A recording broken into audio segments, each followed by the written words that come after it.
ಬೆಳಗಾವಿ ಜಿಲ್ಲೆಯ ಬೈಲಹೊಂಗಲ ತಾಲೂಕಿನ ಗದ್ದಿನ ಕರವಿನಕೊಪ್ಪ ಗ್ರಾಮದ ಪ್ರಮುಖ ರಸ್ತೆ ಸಂಪೂರ್ಣವಾಗಿ ಹಾಳಾಗಿರುವಂತಹ ದೃಶ್ಯಾವಳಿಗಳನ್ನು ಕೂಡ ನಾವು ಇಲ್ಲಿ ನೋಡ್ತಾ ಇರಬಹುದು.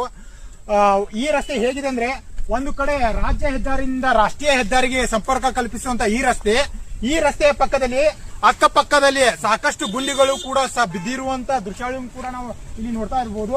ಇದೇ ರಸ್ತೆಯ ಮಾರ್ಗವಾಗಿ ಸಾಕಷ್ಟು ವಾಹನಗಳು ಕೂಡ ಸಂಚಾರ ನಡೆಸುತ್ತವೆ.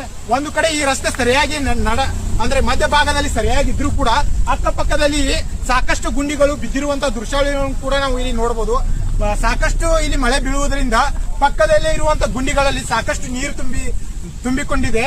ಹಾಗೆ ಇಲ್ಲಿ ಪಕ್ಕದಲ್ಲಿ ಇರುವಂತಹ ಕೆರೆಯೂ ಕೂಡ ಈ ಏನು ರಸ್ತೆ ಮೇಲೆ ಬಿದ್ದಿರುವಂತಹ ನೀರು, ಮಳೆ ನೀರು ಕೆರೆ ಪಕ್ಕಕ್ಕೆ ನೀರು ಕೂಡ ಹೋಗದೇ ಇರುವಂತಹ ಪರಿಸ್ಥಿತಿ ಕೂಡ ಇಲ್ಲಿ ಎದುರಾಗಿದೆ. ಹಾಗಿದ್ರೆ ಇಲ್ಲಿನ ಅಧಿಕಾರಿಗಳು ಮತ್ತು ಇಲ್ಲಿನ ಜನಪ್ರಿಯ ಶಾಸಕರೆಂದು ಕರೆಸಿಕೊಳ್ಳುವಂತ ಬಾಬಾ ಸಾಹೇಬ್ ಪಾಟೀಲ್ ಅವರೇ ಏನ್ ಮಾಡ್ತಾ ಇದ್ದೀರ? ಈ ರಸ್ತೆ ಸರಿಯಾದ ರೀತಿಯಲ್ಲಿ ನಿರ್ವಹಣೆ ಇಲ್ಲದೆ ಸಂಪೂರ್ಣವಾಗಿ ಹಾಳಾಗುವಂತ ಪರಿಸ್ಥಿತಿ ಕೂಡ ಎದುರಾಗುತ್ತಿದೆ. ಇಲ್ಲೇ ಕೂಡ ನಾವು ನೋಡ್ತಾ ಇರಬಹುದು, ಪಕ್ಕದಲ್ಲಿ ಇರುವಂತ ಕೆರೆ ಕೂಡ ಇದೆ. ಅಂದ್ರೆ ಇದು ಏನಾಗ್ತಾ ಇದೆ ಅಂದ್ರೆ, ಸರಿಯಾಗಿ ನಿರ್ವಹಣೆ ಇಲ್ಲದೆ ಇರುವಂತ ರಸ್ತೆಯು ಕೂಡ ಸಂಪೂರ್ಣವಾಗಿ ಹಾಳಾಗುವಂತ ಪರಿಸ್ಥಿತಿ ಕೂಡ ಎದುರಾಗುತ್ತಿದೆ.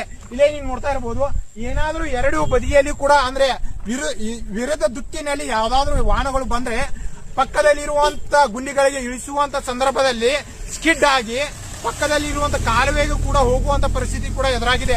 ಇಲ್ಲಿ ಕೂಡ ನಾವು ನೋಡ್ತಾ ಇರಬಹುದು, ಪಕ್ಕದಲ್ಲಿ ಸಾಕಷ್ಟು ಕೂಡ ಕಾಲುವೆ ಇದ್ರೂ ಕೂಡ ಪಕ್ಕ ಇಲ್ಲಿ ಏನು ಮಳೆ, ಈ ರಸ್ತೆ ಮೇಲೆ ಏನು ಮಳೆ ನೀರು ಬಿದ್ದಿರುತ್ತದೆ ಅದು ಕೂಡ ಸಂಪೂರ್ಣವಾಗಿ ಶೇಖರಣೆ ಆಗಿ ಈ ಅಂದ್ರೆ ಪಕ್ಕದಲ್ಲಿ ಇರುವಂತಹ ಗುಂಡಿಗೆ ಶೇಖರಣೆ ಆಗುತ್ತೆ. ಈ ಗುಂಡಿಯ ಮುಖಾಂತರ ಪಕ್ಕದಲ್ಲಿ ಇರುವಂತಹ ಕಾಲುವೆ ಕೂಡ ಹರಿದು ಹೋಗಬೇಕು. ಆದ್ರೆ ಇಲ್ಲಿ ಹಾಗೆ ಆಗ್ತಾ ಇಲ್ಲ.